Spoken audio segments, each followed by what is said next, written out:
Bonjour, je m'appelle Sean, je suis fan de Pain et je suis ici pour vous raconter mon aventure. Le groupe Pain, ça existe depuis environ 95. C'est du métal électronique, enfin, c'est du métal industriel. Donc il y a beaucoup d'ordinateurs, d'effets spéciaux en fait dans la musique. Il y a des thèmes un peu loufoques, ça parle souvent d'extraterrestres. J'ai commencé à écouter cette musique vers 2005. Donc j'ai entendu un clip et j'ai tout de suite accroché et ça a commencé là quoi. Alors en 2008 en France, Pain faisait la première partie d'un groupe de métal symphonique qui s'appelait Nightwish et j'avais réussi à caler ça entre mon emploi du temps pour faire 4 des 5 dates. Et pour cette tournée-là, je me suis dit, je vais faire un petit drapeau. Donc j'avais peint un drapeau avec le nom du groupe dessus.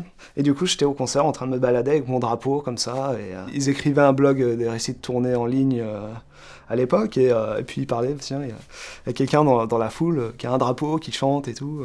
C'est cool. On est bien accueillis en France. Donc au Zénith de Toulouse, il y a le bassiste qui m'avait donné un médiator.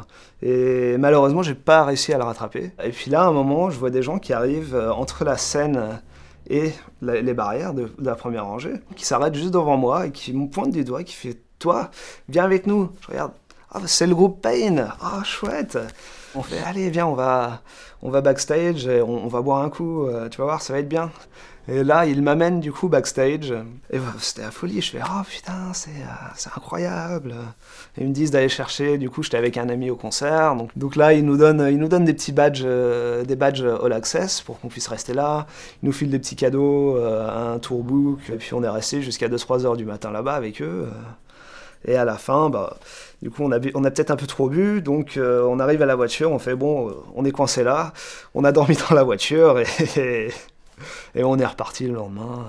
Depuis ce jour-là, je les ai revus bien des fois. Ils avaient fait cette tournée en France, ça a été un succès. Ils ont dit, bon, on va refaire toutes les mêmes villes. Et ils m'ont demandé, est-ce que tu pourrais nous organiser des soirées de lancement pour l'album? Et du coup, dans toutes ces villes-là, on a dû organiser des petites soirées pour le groupe, avec des cadeaux à gagner, avec la musique en première mondiale, parce que du coup la musique n'était pas disponible autrement. Quand je les ai vus à Genève, j'ai pris une photo, et du coup c'est devenu ma photo de profil Facebook, et j'avais des cheveux assez longs. Et après je me suis rasé les cheveux, et du coup je suis allé les voir en Suède, et j'ai vu Peter, qu'il s'appelle. Et là, il m'a reconnu, il m'a fait « Oh, qu'est-ce qui s'est passé avec tes cheveux ?» Et puis, on a repris une photo, et c'est devenu ma nouvelle photo Facebook.